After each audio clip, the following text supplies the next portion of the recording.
Hey guys, welcome to Boxing Squared for boxing news and views from around the internet.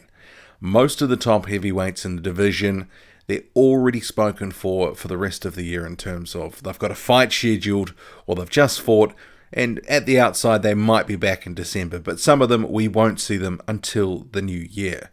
But there is a bunch of guys who fought in the past couple of months who don't have a fight scheduled who should be coming out at some point in 2018. And I thought, actually, let's work through some of that, because I put a call out on Twitter to ask, well, who do you actually want to see fight of the guys that don't have a fight scheduled? So the tweet that I put out the other day was most top heavyweights not already committed to a fight will likely get one more fight this year. Let me know which fights you'd like to see made and why. And I thought, I'll put the call out because it'd be good to hear from you guys and actually hear what everyone wants to see. And there's a couple of themes that do come up, and it's going to become pretty obvious pretty quickly. And one of them is Luis Ortiz, and you'll see that. But we'll get to the first response. So Isaac's World of Boxing, he wants to see Joseph Parker and Luis Ortiz. And that is certainly an interesting fight. I would like to see that, but I'm not sure Joseph Parker is going to go for the jugular against someone as dangerous as Luis Ortiz, especially after coming off 2 losses in a row.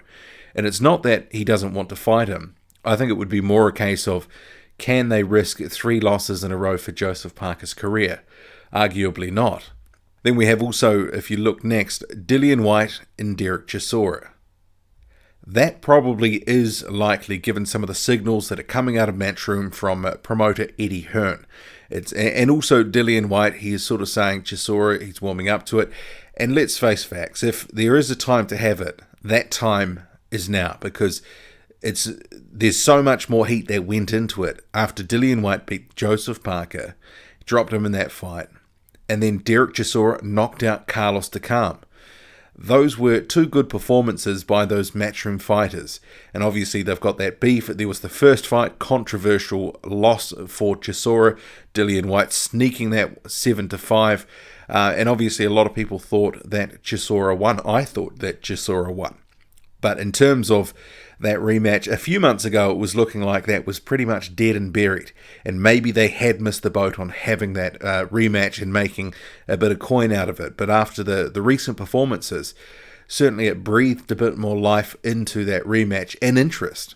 And I think Dereck Chisora having a little bit of a renaissance, knocking out Carlos Takam. Sure, he took a lot of punishment, but he finished that one in style. The next one, Dominic Brazil versus Jarrell Miller. And actually, Miller, he's got a fight coming up in October against Thomas Adamek.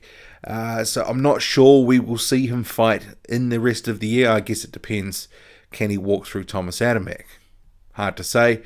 He should actually win that comfortably, but obviously, if he takes any amount of damage in that, they're probably not going to run him out for the rest of the year.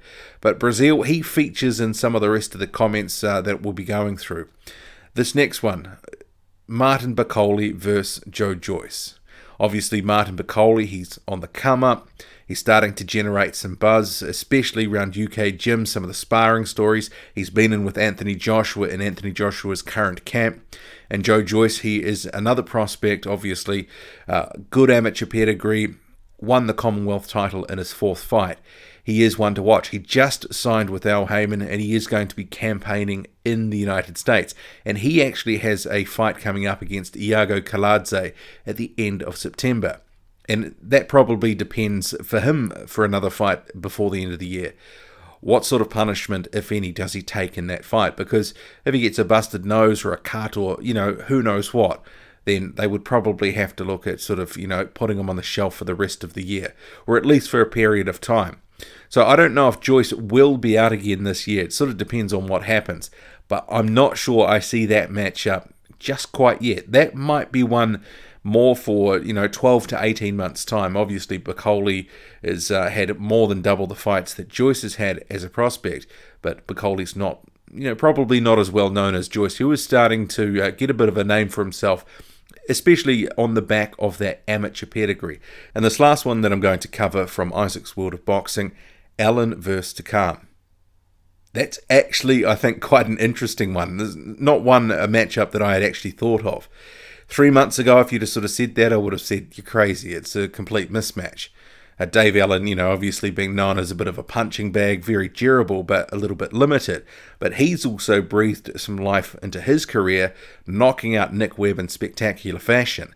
And then we have Carlos Takam getting starched by Dereck Chisora.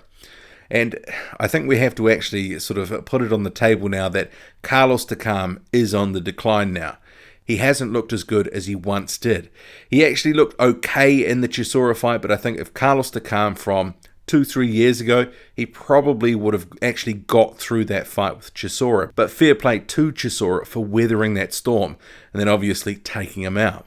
Okay, so the next one, Adam Fahey says he would like to see Andy Ruiz Jr. and Bryant Jennings. And I actually think this is a very good fight. So Adam also continues, for which I'm sure Bob can get a WBA or WBC minor strap on the line for it. 2 top-ranked heavyweights, both on that outer edge of the division. A win for either will push them up into contention, however. And it's a very good point.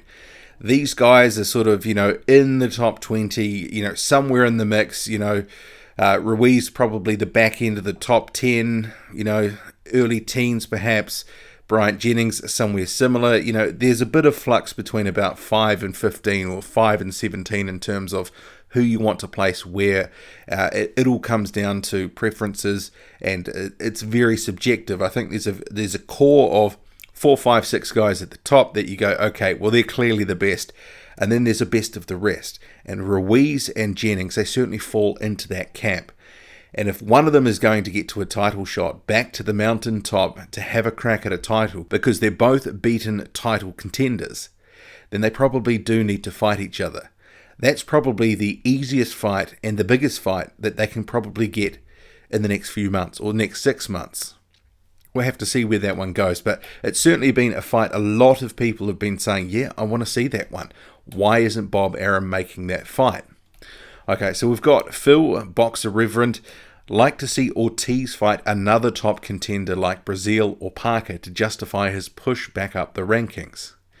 And I'm sure Luis Ortiz himself would like another big fight. He'd like another decent payday. He'd like to prove to everyone that he deserves to be where he is in the WBC rankings. Currently, he's at number 2 in the rankings behind Dillian Whyte. Then you have Tyson Fury at 3 and Dominic Brazil, the actual mandatory challenger, at 4. Breazeale, I think he would fight Ortiz, but only if the money was right. Luis Ortiz is not a huge sort of ticket seller. He doesn't draw on the punters himself in terms of generating a lot of money, commercial value. So that's part of the reason that he struggled to get fights. The other part is, well, he's incredibly dangerous. So Ortiz, yeah, I could see him wanting to fight Dominic Brazil, especially if that confirmed him, the winner as the mandatory challenger, because Ortiz would jump at that in a heartbeat. But Brazil is only putting that on the line against Ortiz if the money is right. So I just don't see it happening. But Parker and Ortiz, mentioned that earlier, I don't see them making that fight just yet.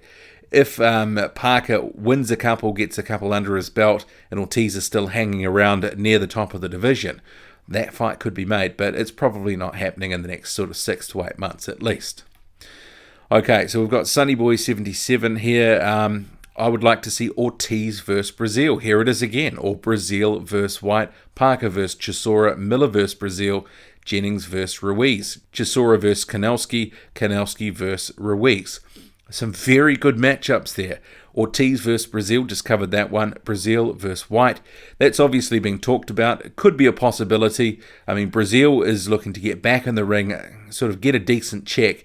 And Dillian Whyte is probably the best of the rest outside the champions who can probably give him a pretty hefty payday.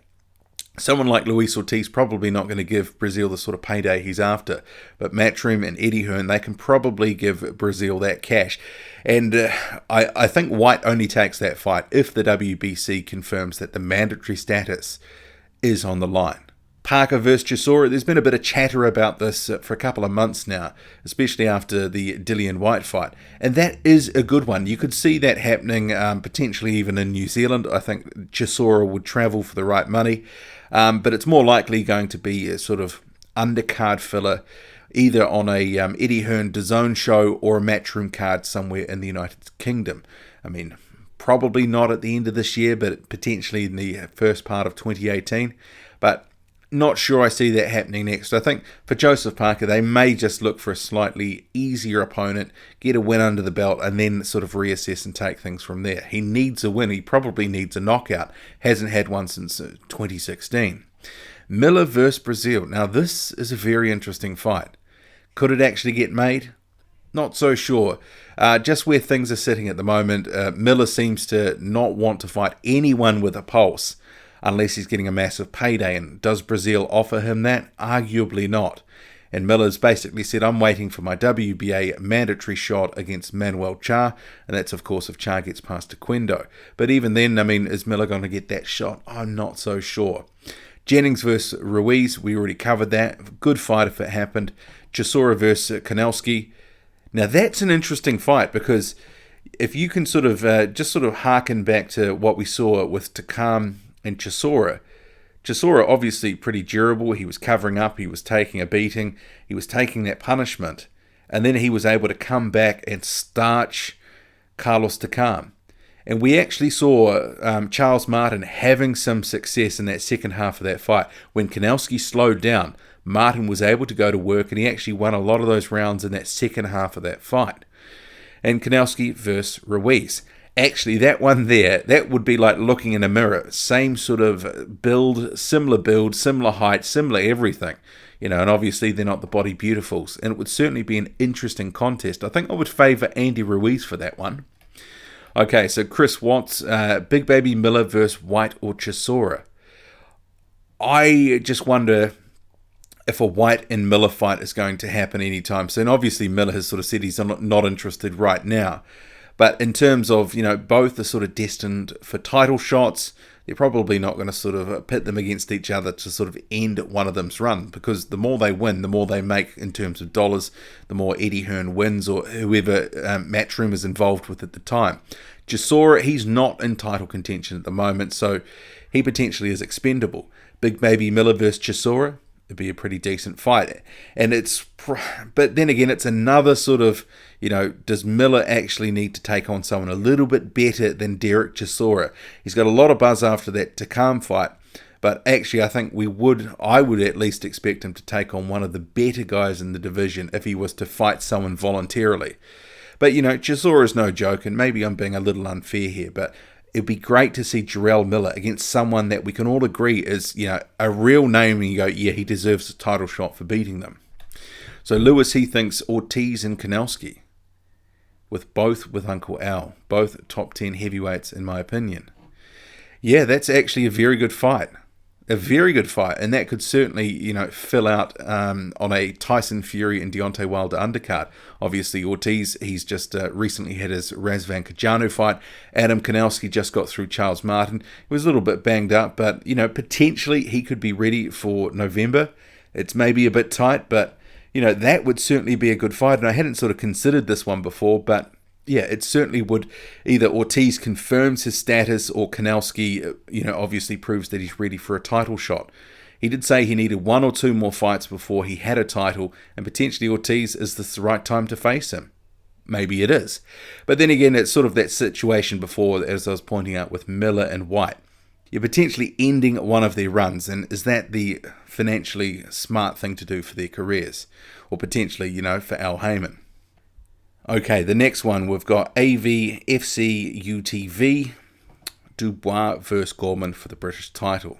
Nathan is up for it in December. Also like to see Allen versus Price for the entertainment value. Dubois, Gorman, I like the prospect of that fight, but not now. I think it's more realistic in a couple of years' time. They're both on the come up, both prospects. They haven't really sort of peaked in terms of their popularity, commercial value. They're not going to make the money that they will down the line.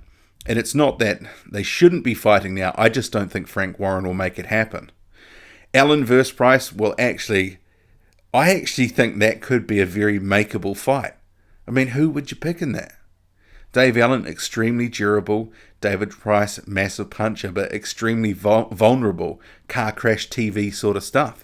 I mean, does Dave Allen go in the favourite for that one? Or is it David Price to, eventually bang out Allen, get some sort of stoppage similar to Tony Yoka did back in, July? And we've also got Jimmy here saying, Breazeale needs a fight soon. He's been dropped to 4th in the latest WBC rankings. Fury is up to 3rd actually. And Breazeale, he does need a fight soon. He's been dropped down the rankings again 2 months in a row now. He's now 4th in the rankings. Very strange situation for a mandatory challenger. But I do think, but actually, one quick point that, was raised in a previous video, Burmese Deverne, similar situation. He was the mandatory challenger for all of last year. Didn't get dropped down the rankings at all. And he'd been extremely inactive. More inactive than Dominic Brazil. So, there is some consistency issues there. What is the WBC doing this time and why? Why didn't they do the same that they did for Deverne? Open question. But Breazeale, he does need a fight. Who would you like to see him against? We've gone through some of, there's probably about a dozen or so top contenders and, a few more prospects that we've gone through here. Who else that we haven't covered would you like to see fight and why? What do you want to see? What's your wish list? But in terms of the names we've mentioned, Luis Ortiz, who do you want to see him fight? What's realistic? What's a fantasy fight that you think actually there's an outside chance it'd be great to see that name? It'd be great to see that made. I think that Kanelski fight with Ortiz, that would be a cracker. And what about other guys like Joseph Parker, Dominic Brazil? We know Parker's going to fight one more time this year. This is what they're saying. Who's it going to be? And Dominic Brazil, he wants to get out into 2018, out of it with at least one fight.